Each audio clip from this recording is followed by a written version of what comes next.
오늘 함께 나눌 말씀은 미가서 3장 9절에서 4장 5절까지 말씀입니다. 제가 가진 성경으로는 구약 1294페이지에 있습니다. 미가서 3장 9절에서 4장 5절입니다.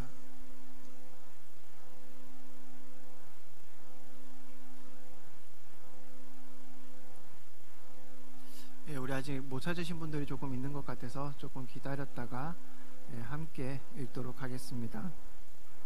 미가서 3장 9절에서 4장 5절입니다.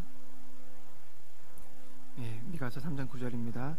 야곱 족속의 두령과 이스라엘 족속의 치리자 곧 공의를 미워하고 정직한 것을 굳게 하는 자들아, 청컨대 이 말을 들을지어다.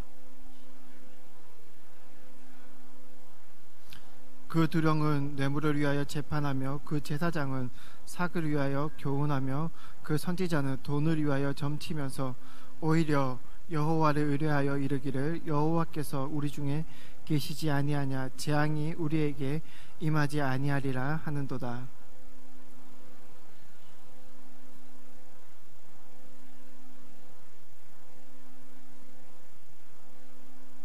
말일에 이르러는 여호와의 전의 산이 산들의 꼭대기에 굳게 서며 작은 산들 위에 뛰어나고 민족들이 그리로 몰려갈 것이라.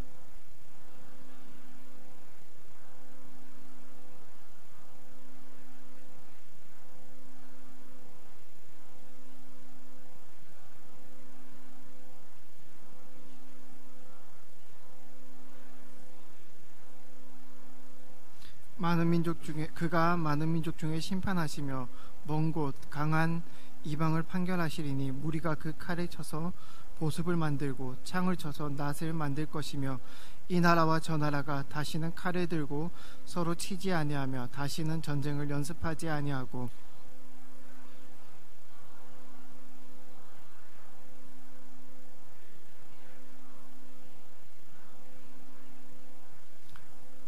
함께요.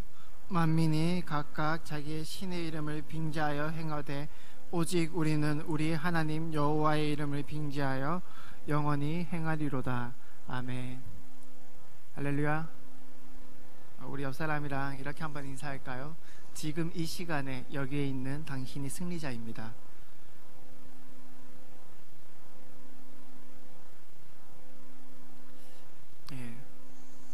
제가 오늘 설교를 준비하고 이 자리에 올라오면서 문득 들었던 생각이 무엇이냐면은 사실 저는 이제 이렇게 설교를 담당하고 있고 또한 교회에서 이제 직업과 같은 이제 제가 제일 많이 시간을 보내는 것이 교회이기 때문에 금요일 날 이 시간에 있는 것이 저한테는 너무 당연한 일이다 생각을 했습니다. 하지만 우리 성도님들을 생각을 했을 때에 참 성도님들은 쉽지 않겠다라는 생각이 문득 들었습니다.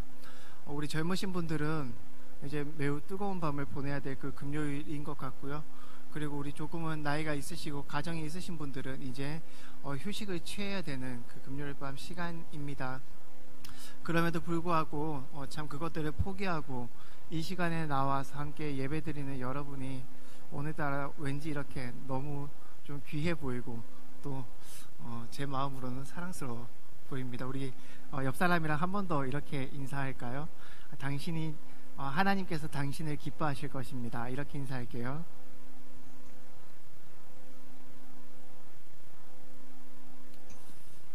세계적인 사회학자죠 칼 마르크스는 인간에 대한 문제 중에서 경제적 문제를 가장 크게 생각하였습니다.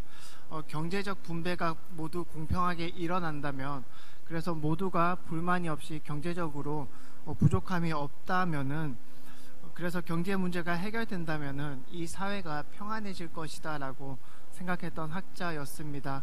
그래서 실제로 그의 책 자본론과 같은 책들을 보게 되어지면은 이제 부의 분배에 관해서 매우 관심 있게 생각하고 또한 대부분의 글들이 그러한 주제를 가지고 있는 것을 발견할 수 있습니다. 반면에 2007년도에 쓰여진 장 지글러의 왜 세계의 절반은 굶주리는가라는 책이 있습니다. 이 책에서 장 지글러는 이러한 질문과 의문을 먼저 던집니다. 물질적으로 세계는 수십 년 전보다 훨씬 더 풍요로워졌습니다. 하지만 세계적으로 보았을 때에 우리나라는 너무나 사실은 이제는 개발도상국에서 조금은 올라와서 그렇게 굶주리는 사람이 없지만 세계적으로 보았을 때에 왜 절반의 인구가 굶주립니까? 라는 이러한 질문을 가지고 왜 세계의 절반은 굶주리는가 라는 책을 시작하는 것을 볼 수 있습니다. 저는 이 두 가지를 생각을 했을 때에 참 아이러니하다라는 생각을 했었고요. 그리고 또 어쩌면 이것이 우리의 한계이지 않을까라는 생각을 하였습니다. 세상에 많은 사람들이 유토피아를 꿈꿔왔고 그리고 모두가 잘 사는 세상들을 꿈꿔왔습니다. 그것은 시대를 막론하고 모든 사람들이 가지고 있는 꿈이었으며 또한 모든 사람들이 바라보는 이상향이었습니다. 그래서 유토피아라는 그 단어 속에서는 이상향이라는 그런 의미도 들어있지 않나 생각을 합니다. 다시 돌아가서 2007년도에 쓰여졌던 그 장 지글러의 왜 세계의 절반은 굶주리는가라는 책에서 장 지글러가 질문했던 세계의 부는 수십 년 전에 비해서 너무나 늘어났는데 그래서 세계가 생산하는 그 많은 음식들, 많은 식물들은 예전보다 훨씬 더 배가 넘치게 늘어났는데 왜 세계의 절반은 굶주리는가 라는 이 질문에 대해서 한번 함께 생각해 보기를 먼저 원합니다. 참고로 이야기할 것은 너무나 사회적으로 여러분들에게 이야기하고 싶은 것이 아닙니다. 물론 이 장지글러라는 이 작가는 사회 구조의 문제다라고 이야기를 하지요. 그래서 사회 구조가 그렇게 만들었다라고 이야기를 하는데 제가 이 책을 읽었을 때에 저의 생각은 무엇이냐면 그 사회 구조 속에 사람의 욕심이 어쩔 수 없는 사람들의 이기심이 들어가 있다라는 것입니다. 우리가 우리의 편리함을 포기하지 못하기 때문에 많은 사람들이 혹은 타인이 힘들어질 때가 있습니다. 하지만 우리는 그것을 알고 있음에도 불구하고 혹은 모르고 있다는 이유로 그것을 행하지 않는 경우가 많이 있는 것이지요. 물론 여러 가지 이유를 말할 수 있겠습니다. 하지만 분명한 것은 그 모든 이유의 이면에는 사람의 욕심과 사람의 이기심이 도사리고 있다라는 것이지요. 우리의 삶의 기준은 점점 높아지고 있습니다. 특히나 우리나라 같은 경우에는 더욱더 우리의 삶의 질이 조금씩은 높아진다라고 할 수 있습니다. 우리나라 같은 경우에도 시간이 지날수록 굶주리는 사람은 아마 더욱더 없을 것입니다. 하지만 그와 반면에 대비하여서 우리들은 더욱더 큰 유혹을 받게 될 것입니다. 어떠한 유혹이냐면 가진 사람들이 더 가지고 싶어하는 그런 욕심의 유혹, 혹은 내가 손해볼 것을 두려워하여서, 혹은 내가 가지고 있는 이것을 잃어버릴까봐 두려워하여서 세상을 굽어지게 하는 그런 욕심에 대한 유혹이 우리의 삶에 있을 것입니다. 욕심과 두려움 모두가 타인을 위한 욕심과 타인을 위한 두려움이 아닌 나를 위한 두려움, 나를 위한 욕심, 이러한 것들이 오늘날 우리 사회를 조금 더 굽어버리게 만들지 않나 생각을 합니다. 사실상 이러한 모습들은 지금 이 시대를 살아가는 우리들에게만 나타나는 것이 아니겠지요. 왜냐하면 오늘 우리가 읽은 미가서 3장에도 비슷한 형태의 이야기들이 나타나고 있습니다. 미가서 3장에서는 사람들의 욕심으로 인해서 하나님의 공의가 굽어지고 하나님의 정의가 이미 비틀어져 버린 사회 현상들을 우리에게 열거하고 있습니다. 그리고 성경은 분명하게 이야기하는 것이 이 모든 것이 죄악이다라고 우리에게 이야기하고 있습니다. 3장 9절에서 10절을 우리 함께 한 목소리로 한번 읽어보도록 하겠습니다. 3장 9절입니다. 야곱 족속의 두려움과 이스라엘 족속의 치리자,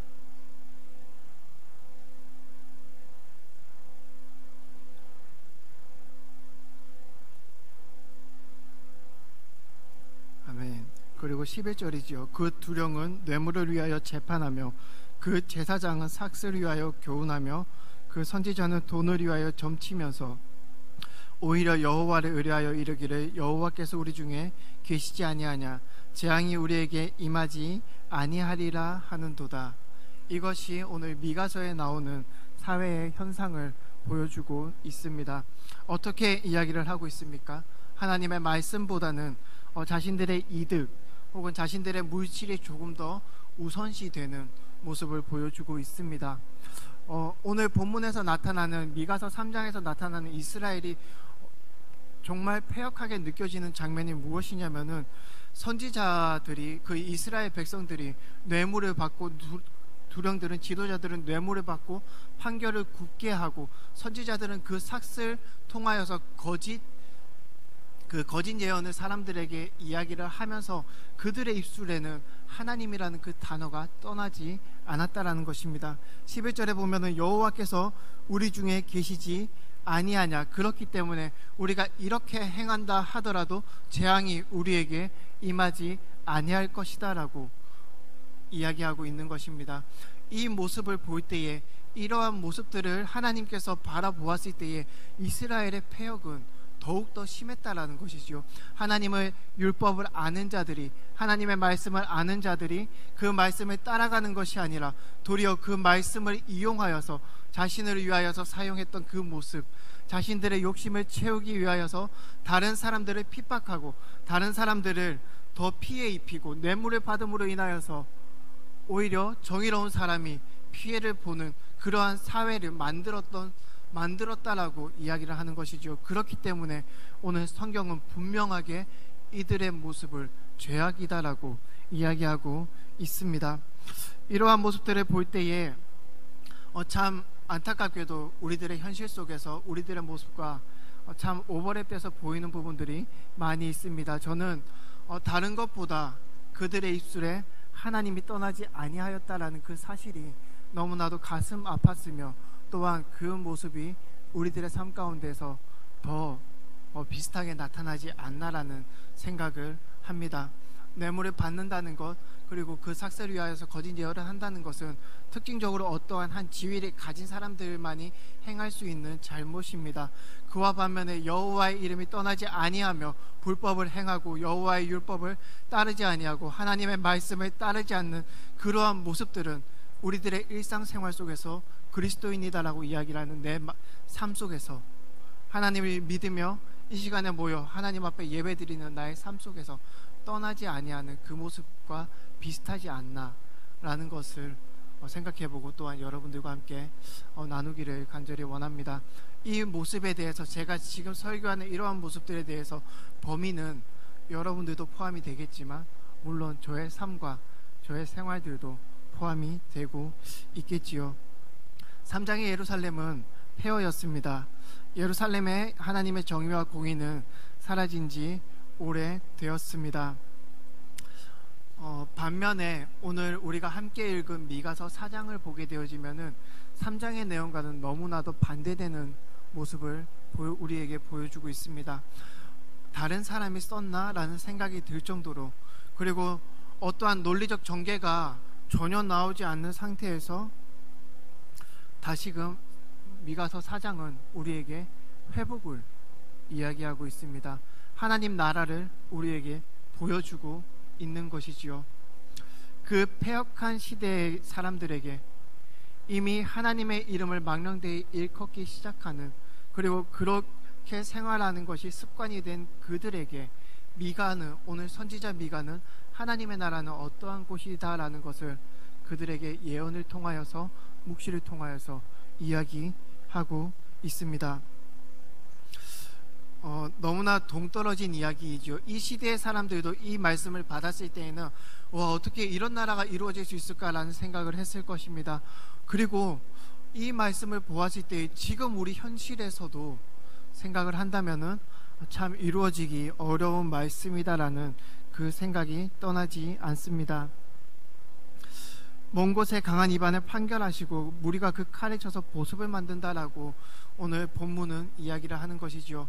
이것은 다툼이 없는 곳을 이야기하는 것입니다. 그 칼이 상대방의 생명을 해하는 도구인 칼이 생명의 도구인 그 밭을 갈기 시작하는 그 도구인 보습으로 바뀐다는 이야기는 더 이상 그들의 세상에, 하나님 나라에는 다툼과 미움이 없다라는 이야기입니다. 이러한 모습들을 성경은 이 시대의 이스라엘 백성들에게, 그리고 오늘날 이 시대를 지금 현실을 살아가는 우리들에게도 동일하게 다름없이 보여주고 있습니다. 사람들이 통치하던 시온은 죄로 물들었지만 하나님께서 통치하시는 시온에는 하나님의 말씀과 율법이 가득 찬 곳이 될 것이다 라고 이야기하고 있습니다.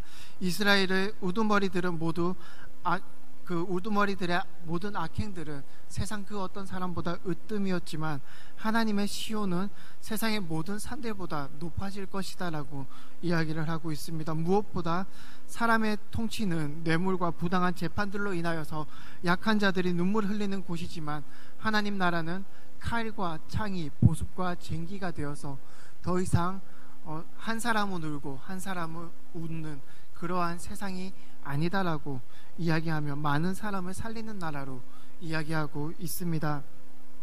우리의 현실과도 너무나 다른 이야기이지요. 사랑하는 성도 여러분, 여러분들에게 질문하고 싶습니다. 아마 오늘 이 말씀을 받았던 이 시대에, 이 미가 선지자가 함께 활동했던 그 시대 사람들도 생각했을 것입니다. 어떻게 이런 세상이 올까? 여러분들에게도 질문하기를 원합니다.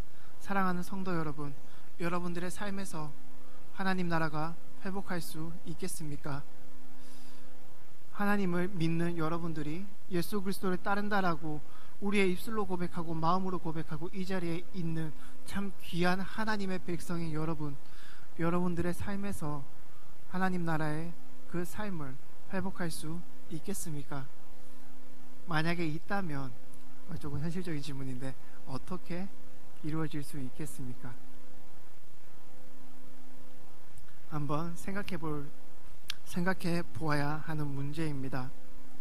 그리고 오늘 본문 말씀을 통하여서 여러분들과 참 나누고 싶은 첫 번째 이야기이기도 합니다. 어떻게 우리의 삶 속에서 하나님 나라가 도래할 수 있을까? 내 모습을 볼 때는 너무나 부족한 모습들이 많이 있습니다.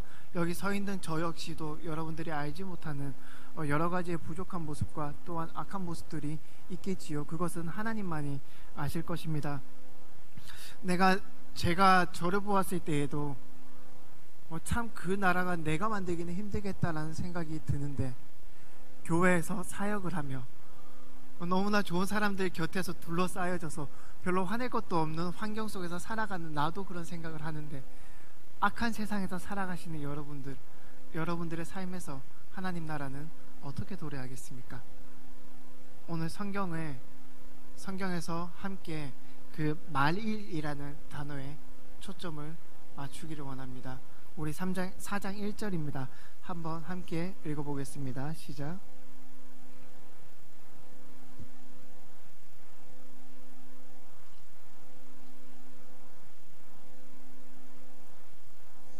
아멘. 제가 여러분들에게 질문 드렸었죠. 어떻게 하나님 나라를 살아가시겠습니까? 이 약한 세대 속에서 하나님을 멀리하고 부인하고 하나님을 믿는다라고 한다면 참 많은 손가락질을 하는 이 악한 세대 속에서 여러분들은 어떻게 신앙을 지키며 하나님 나라의 백성답게 살아갈 수 있겠습니까? 오늘 성경에서 힌트를 찾자면, 성경에서 답을 찾자면 저는 말일이라는 그 단어에 초점을 맞추고 싶습니다. 오늘 성경에서는 그 나라는 지금 이루어지지 않을 것이다 라고 이야기하는 것과 같습니다. 어떻게 이야기하죠? 말일에 하나님 나라를 이루겠다라는 것이지요.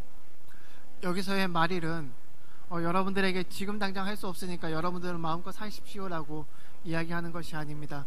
여기서 왜 말일이라고 이야기를 하냐면, 하나님께서 이루시는 그 나라는 지금 현재와 우리가 지나왔던 그 과거들의 진로로 도저히 만들어낼 수 없는 그 나라이기 때문입니다.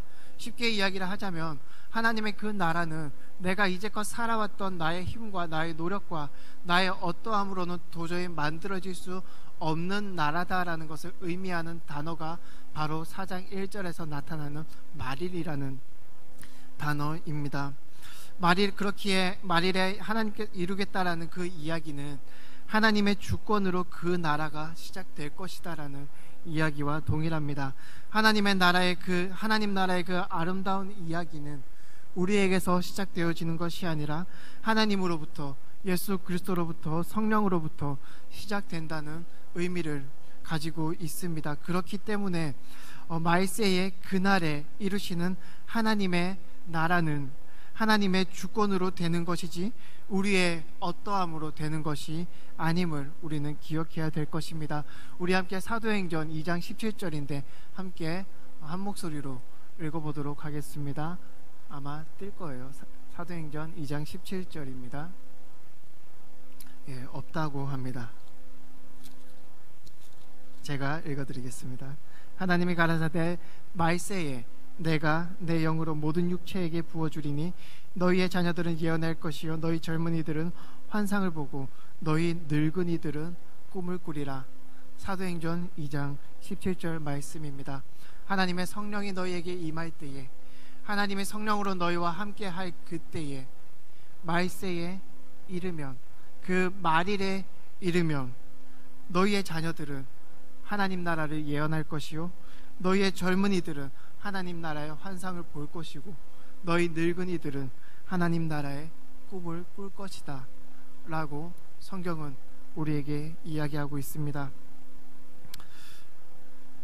한때는 엄청난 수치를 겪었던 예루살렘이, 그리고 그 수치를 겪게 되는 시온이 거룩하게 될 수 있는 것은 모두가 하나님의 통치와 하나님의 주권과 하나님의 말씀이 그곳에 임했기 때문입니다. 시온이 모든 산들 속에서 그 모든 산들의 꼭대기보다 높아질 수 있었던 이유는 그 시온이 실제적으로 가장 높았던 산이 아니라 그곳에 하나님의 말씀이 임하는 곳이기 때문에, 시온에 하나님의 임재가 임할 것이기 때문에 성경은 그 시온이 세상의 그 어떠한 산보다 높을 것이며 세상의 그 어떠한 꼭대기도 그 시온을 넘지 못할 것이다 라고 우리에게 이야기하는 것이지요. 아무리 못난 사람들이 모인 곳이라 할지라도, 아무리 부족한 사람들이 모인 곳이라 할지라도, 아무리 모난 사람들이 모인 곳이라 할지라도 그곳에 하나님이 임재하신다면 그곳은 이미 영화로운 곳입니다. 사랑하는 성도 여러분, 교회가 바로 그런 곳입니다. 교회가 매력적이고 많은 사람들의 선망이 되어지는 이유는 하나님께서 함께 하시며 통치하시며 또한 통치하시는 그 하나님이 너무나도 매력적이시기 때문입니다. 하나님이 계시기에 시온이 영화롭다라고 이야기를 하는 오늘 말씀은 믿는 자들의 정체성과 믿는 자들의 가치가 우리에게서 나오는 것이 아니라 우리와 함께하는 하나님으로부터 나온다는 것을 의미한다는 이 사실을 오늘 여러분들은 기억하시기를 간절히 바랍니다. 그러면은 구체적으로 조금 더 설교를 나누고 또한 말씀을 좀 적용하기를 원합니다. 그렇다면 우리의 삶 가운데서 우리는 어떻게 행해야 될까라는 질문이 남게 될 것입니다. 하나님께서 우리와 함께 한다면 분명히 우리는 하나님 나라의 삶을 살아갈 것인데 그것이 어떠한 삶이 되어야 합니까? 라는 것을 우리는 하나님의 말씀을 통해서 알아야 합니다. 우리에게 한번 적용해 보겠습니다. 우리 평안교회에 한번 적용해 볼까요? 사랑하는 성도 여러분, 여러분들은 우리 교회가 참 매력적이라 생각하십니까? 여러분들이 생각에 우리 평안교회를 하나님을 알지 못하는 내 이웃에게 자신에게 전할 수 있는 교회다라고 여러분들은 생각하십니까? 각자의 대답은 다를 것 같아요. 어떤 분들은 너무 당연하게 고개를 끄덕이는 분도 있으시고, 어떤 분들은 약간 뭐라 그럴까, 그 좀 묘한 표정도 좀 있으십니다. 참으로 많은 이야기들이 있겠지요. 많은 사람들이 있기 때문에. 우리 교회가 예수 그리스도를 알지 못하는 불신자가 우리 교회에 왔을 때의 첫 느낌은 어떤 느낌일까요? 하나님을 전혀 알지 못하는 사람들이 우리 교회에 발을 처음 내딛었을 때에 우리 교회에 하나님의 사랑이, 우리 교회에서 여기는 정말 뭔가 다르다라는 그러한 사랑이, 그러한 모습들이 발견되고 느껴질 수 있을까요? 우리 새가족부 섬기는 분들만 좀 생각하시는 것 같아요. 말씀의 통치가 있다라는 것은, 하나님의 임재가 있다라는 것은 하나님의 주권과 하나님의 생각과 하나님의 말씀이 우리의 삶을 지배한다는 이야기입니다. 하나님의 말씀이 우리와 함께 한다는 것은 결코 우리의 생각 속에서만 맴도는 그러한 관념적인 내용들이 아닙니다. 하나님의 율법은 우리가 하나님의 능력을 힘입을 때에 실현 가능한 하나님의 율법이며 마땅히 우리가 지켜야 될 하나님의 말씀입니다. 그렇다면 우리는 어떠한 모습을 보여줘야 될까요? 첫째로 여러분들에게 적용하기를 원하는 것은 세상의 합리성과 싸우는 교회가 되시기를 간절히 바랍니다. 세상은 교회를 두고 합리적이지 않다라고 이야기를 할 것입니다. 하나님의 말씀의 통치는 세상과 다르기 때문에, 하나님의 말씀은 세상의 생각과는 다르기 때문에 이 자리에 모여서 예배드리는 이러한 순간들조차 조금 더 예민하게는 우리가 하나님의 것으로 인정하며 드리는 그 헌금조차 사람들에게는, 세상 사람들에게는 미련한 곳으로 보일 수 있습니다. 우리들의 싸움은 그러한 세상이 우리들에게 합리적입니까? 당신은 합리적인 사람이 아닙니다라는 그러한 잣대와 싸움이 가장 우선적이어야 될 것입니다. 세상은 우리들의 선택에 질문합니다. 너의 그 선택이 합리적이냐? 너의 그 선택은 너희가 이해할 수 있는 범위 내의 선택이냐? 이것이 세상의 목소리입니다. 너희가 이곳에 모여 예배드리며 시간을 보내는 것이 낭비하는 것이지 않냐? 그것이 합리적이고 너희들은 이때 차라리 쉬는 것이 더 합리적이지 않냐라고 우리에게 이야기할 것입니다. 조금 더 와닿게 설명을 해드릴까요? 제가 준비한 거라서 저는 와닿는데 와닿을지는 모르겠습니다. 지난주에 저희가 전도를 나갔죠. 어떤 전도를 나갔죠? 관계전도가 아닙니다. 노방전도를 나갔습니다. 노방전도는 그 열매를 보기가 굉장히 힘든 전도법입니다. 특히나 우리나라에서 예수 그리스도에 대해서 들어보지 않은 사람은 아무도 없어요. 그리고 전도지 한 장 받아보지 않은 사람들도 이 서울 땅에서는 극히 드물 것입니다. 많은 사람들이 집으로 찾아와서까지 전도하는 이 시대 속에서 노방 전도를 한다라는 것은 매우 그들이 받아들이기에는 매우 익숙한 전도법입니다. 그래서 우리가 100장을 뿌렸을 때에 한 명 오면 이야 대단하다라고 생각해야 되는 것이 노방 전도이고, 1000장을 뿌렸을 때 한 명도 안 온다, 당연하다라고 생각을 해야 되는 것이 노방 전도입니다. 우리가 저번 주에 노방 전도 나갔지요. 꽤 많은 분들이 나갔을 줄로 믿습니다. 그러한 수고가 과연 합리적이냐라는 생각을 해보셨나요? 여러분들은 전도를 나가신 분들도 있을 것 같은데, 여러분들은 나가셨다면 어떠한 마음으로 나가셨습니까? 어떻게 보면 이러한 마음가짐 자체가 우리가 세상을 살아갈 때에 합리성과 싸울 수 있는 마음가짐이다라고 생각을 합니다. 왜 전도했습니까? 목사님이 하라니까. 아닌가요? 제가 실수했나요? 왜 여러분들은 나갔냐라는 그 질문 앞에서 하나님의 말씀에 순종했기 때문입니다라는 그러한 대답이 여러분들의 마음속에 울리기를 간절히 원합니다. 그것이 세상이 보기에는 효율적이지 않을 수 있습니다. 우리들이 살아가는 방법은 효율적인 것을 선택하며 살아가는 방법이 아닙니다. 그리스도인들에게 있어서 효율성이라는 것은 때로는 멀리해야 되며, 그것이 하나님의 말씀과 반대되어진다면 때로는 그것을 거부하며 배척할 수 있어야 되는 것이 우리 그리스도인들의 삶입니다. 하지만 이러한 개념들이, 이러한 관념들이 우리들의 삶 구석구석에 너무나도 구체적으로, 너무나도 자세하게 뿌리내려 있기 때문에 우리들은 이러한 싸움에 대해서 항상 고민하고 생각하고 하나님의 말씀 앞에서 그 싸움을 싸워 나가야 하는 것입니다. 그렇기 때문에 우리는 하나님의 말씀을 멀리해서는 안 되는 것이지요. 그래서 미가서 4장에서 하나님의 나라는, 하나님의 율법이 율법이 시온에서 나오며 말씀이 예루살렘에서부터 나올 것이다라는 그러한 부분이 나와 있는 것입니다.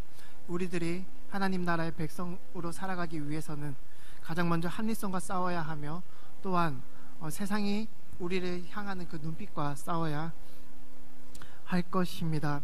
고린도전서 1장 18절은 우리에게 분명히 이렇게 이야기하고 있습니다. 십자가의 도가 멸망하는 자들에게는 미련한 것이요 구원을 얻는 우리에게는 하나님의 능력이다.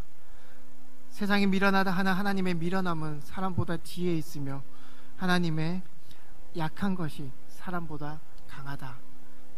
고린도전서 1장 22절의 말씀입니다.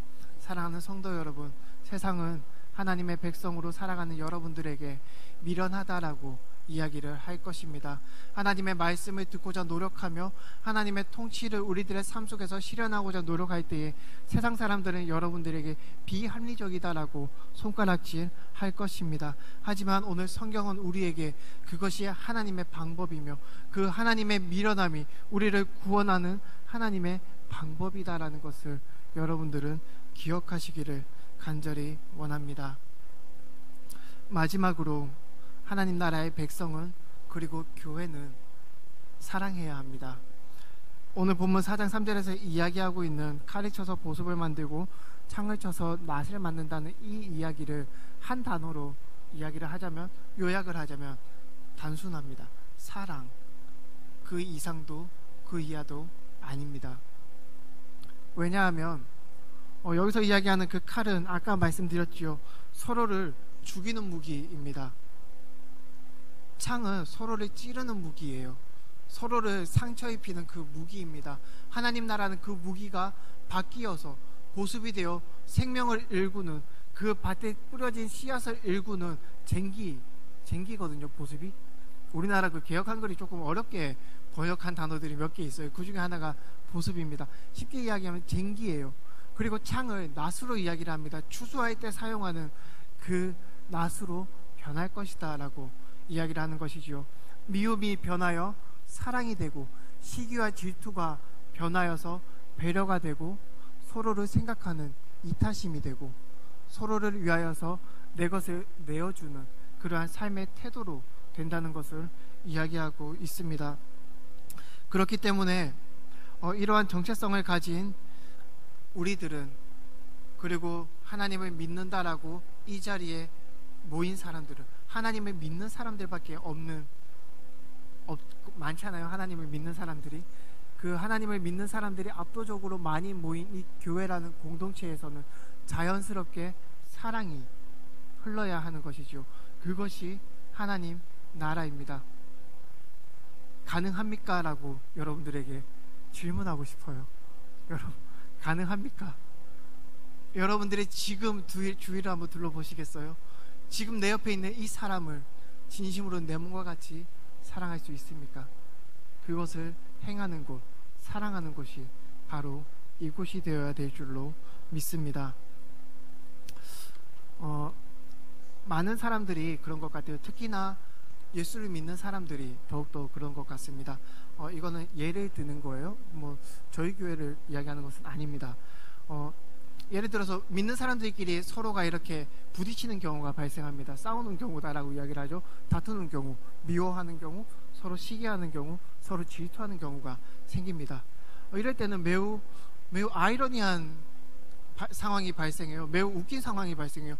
왜냐하면 서로가 부딪혔다면 누군가가 가해자가 되고 누군가가 피해자가 될 거 아니에요. 근데 서로가 부딪힐 때 똑같은 이야기를 합니다. 그러니까 똑같은 기대하는 거죠. 뭐냐면 상대방에게 십자가의 사랑을 기대하기 시작해요. 그 웃기죠? 그러니까 서로 알고 있는 거죠. 머리로는 아는 거예요. 서로 사랑해야지. 그런 상태에서 딱 부딪힐 때에 우리들의 삶 가운데서 나타나는 것이 무엇입니까? 상대방에게 십자가를 짊어지는 것이죠. 그 십자가를 내가 짊어지려 하지 않는다는 사실입니다. 너무나 구체적으로 우리들의 상황 속에서 적용할 수 있겠지요. 사실은 이 땅의 모든 교회들이 가지고 있는 딜레마일 것입니다. 하나님 나라의 백성을 사랑하는, 사랑해야 함을 알고 있는 우리들이 서로가 부딪혔을 때에는 서로에게 그 십자가의 짐을 지어버리는 거죠. 서로에게 은연중에 기대하는 것이죠. 네가 먼저 예수 믿잖아. 나도 예수 믿습니다. 그러한 것이 바뀌는 곳이 하나님 나라입니다. 그것이 칼이 변하여 보습이 된다라는 의미예요. 우리들의 현실 속에서 적용할 수 있는 의미입니다. 칼이 변하여서 보습이 되는 것, 그 다툼이 변하고 미움이 변하여서 사랑이 되는 것은 멀리 있는 게 아닙니다. 내가 내 이웃보다 내 이웃과 어떠한 상황들이 발생했을 때에 내가 먼저 십자가를 짊어지는 것, 그것이 사랑입니다. 하나님과 내가 나의 사이에 문제가 생겼을 때에 하나님이 먼저 십자가를 짊어졌던 것, 그것이 예수 그리스도의 십자가입니다. 십자가를 따라가는 사랑하는 우리 평안교회 여러분, 여러분들의 삶 속에서 하나님 나라의 모습들이 항상 나타나시기를 간절히 원합니다. 마지막으로 도저히 이런 모습이 우리 가운데 이루어질 수 없을 것 같은 때가 많이 있으실 것입니다. 내가 어떻게 그럴 수 있을까? 그렇죠? 내가 어떻게 사랑할 수 있을까? 내가 어떻게 먼저 그들에게 나아갈 수 있을까? 그런 생각이 들 때마다 오늘 읽은 미가서 4장 5절을 기억하시기를 간절히 원합니다. 우리 마지막으로 함께 읽어보도록 하겠습니다. 읽겠습니다. 시작. 만민이 각각